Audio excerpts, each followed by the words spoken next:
So if you remember the hint from the last video, how I suggested it was a very large project, well clearly this isn't it. I had to postpone that video. I ended up running into a little bit of a snag and wanted to polish it a little bit more, so I decided to pivot on making something a little bit smaller. I've been wanting to make a smaller little piece for a while now, mainly focused around a single figure, with a simple little story around it. And I felt this was a great opportunity to do so. I wanted this little wasteland sniper to be sniping from a little hide within a broken building, so I built the rough shape of a corner of a building out of some XPS foam, and quickly realized I wanted to have not only just one floor but two floors, so I used a hot wire knife to cut open the space for a bottom. And then went about using some AK Terrain's concrete texture paste to apply to all of the concrete surfaces. Spoiler alert, was all of them. Not only does it provide a good texture, as the name would imply, but it also provides a good base and good starting point for when we apply some different kind of paints later on. I wanted this to be a destroyed building, and to have the bottom floor be absolutely covered in piles of rubble. I took a piece of that XPS foam that I had cut out and put it there on the bottom just to help build up some volume so I wouldn't have to use so many other texture pastes later. And speaking of rubble, I needed to destroy some of the floors. Ended up using a knife to help cut chunks out, but ultimately just tore it off with my fingers. Happy with the destruction, I then once again added some more of that concrete texture paste just to help. Speaking of the bottom floor rubble, I used some of the VMS Smart Mud that I've had for a while now and reconstituted it with some water and took chunks of that XPS foam that I'd torn off and mixed it in.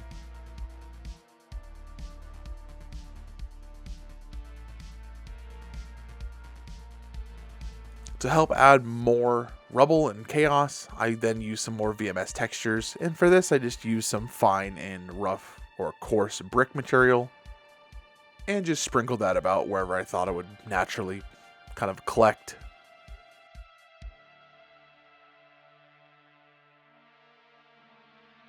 I wanted to add a little bit more to the debris, so I found some of this I-beam styrene and tore off pieces just to add some more texture to the rubble pile.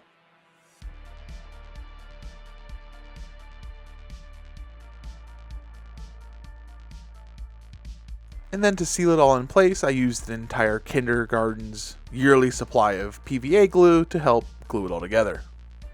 Once it was all dry, I then scribed a brick pattern into the walls. Wanted to give it a little bit of variation between the walls of the floor, and went with a very simple pattern for each of the walls.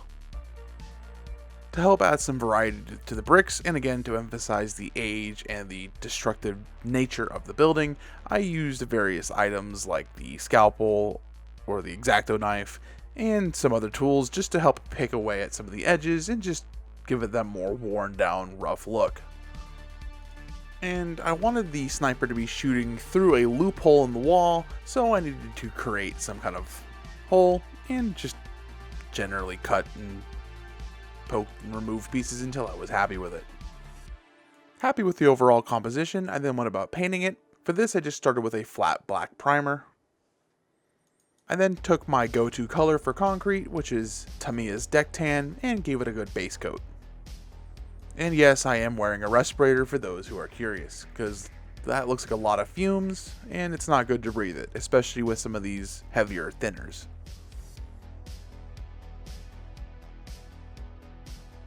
It's no secret that Night Shift is a very inspirational figure in my model career, and I wanted to follow up using that ancient black ink, quote unquote, that he uses, and I got some of my own modern ink and wanted to give it a good shot myself, so I applied a generous ink wash to the brick walls. I gave it a wash on almost all of the surfaces, but then also went back over it and focused more on the naturally shady areas just to help give it some more contrast. At this point, it had given me a lot of good variation, even in some of the bricks where I'd left some of the wash collect more and pool more, but I wanted to add a little bit more variation again, so I used some acrylic paints that were all in that sandy, warmish concrete kind of colors and focused it on certain bricks here and there. and then to tie it all together again using more of that black ink wash. While I still had those concrete colors on my palette, I then went about painting the rubble as well.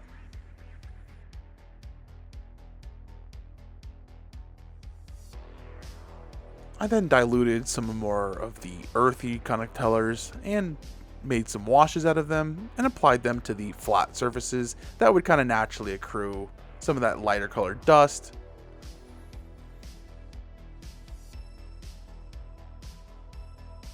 And for a good final touch on all the exposed concrete, I went with a lighter concrete color just to show more fresh chipping and show that it's been torn away and disturbed. Following this up, I wanted to tie in that dusty ground with the walls, so I added some more of those dusty colors up against the walls just to again add more variation and tie everything together. I also added little bits and pieces of rebar sticking out of the concrete, and for this I just ended up painting them using some dark rust and followed this up using a light rust wash. This is the same process I also used on these steel I-beams below. These little steel pieces luckily don't need too much attention to really stand out. But a good little way to help sell the rebar is also to add a little bit more of a concrete color to them, just because the concrete won't really ever pull completely away from the rebar. And then to finish off the piece, we needed our action hero, villain, I don't know the context of this guy. He could be a good guy, he could be a bad guy, who knows. And I was thinking this was going to be a urbanish kind of area, so I went with a kind of like a concrete looking jumpsuit. It's a little bit warmer in hue, and it I think has a little bit more red than the other concrete colors that I've been using. I wanted him to blend in but also stand out, if that makes any kind of sense. So I gave it a nice little base coat and progressively lightened it up. I think I just went 3 different shades warmer until I eventually got to a highlight color that I was happy with. And then I gave all of his little accessories a little leather treatment. I wanted to try something different with this figure, as in I wanted to give him a really aggressive enamel wash. So I kind of was just painting in the base colors here and there, and really wanted the wash to kind of set the whole tone. Speaking of the wash, I just used AK's Streaking Grime, and I absolutely slathered him in it. And then while the enamel paint was still wet, I used a dampened Q-tip and some mineral spirits to help wipe away some of the most extreme of the mess, trying to leave a lot of it as a filter and most of it built up in the recesses.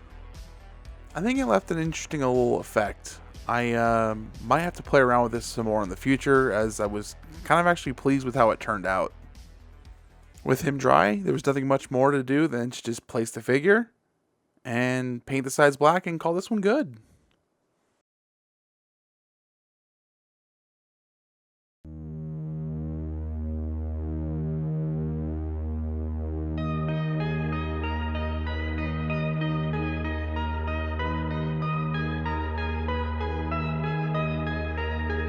So yeah, another one down. Thank you guys so much for watching. Sorry it wasn't the big thing that I was planning, but I think it's cool nonetheless. What do you guys think of small little projects like this in between some of the bigger ones? I think it's to be a cool way to maybe allow me to introduce more content more frequently, as that's my biggest issue as of late. So yeah, would you like to see more of these little pieces in between the bigger, larger pieces? Let me know in the bottom. But if you like what you saw and you want to see some more, click here. And if not, I'll catch you in the next one.